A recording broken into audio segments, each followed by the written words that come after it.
Flutter Daily Question, Answer Time. Yesterday we asked, which keyword rebuilds UI after state changes in stateful widget?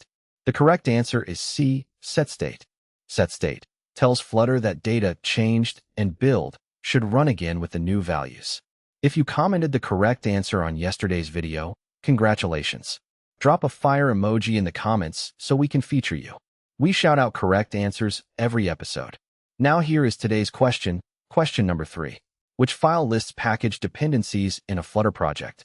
Your options are Option A, main.dart. Option B, Android manifest.xml. Option C, pubspec.yaml.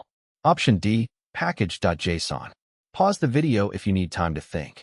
Comment your answer below with the letter A, B, C, or D. You can also explain your reasoning. The best explanations may get featured. The answer will be revealed in the next episode. Good luck!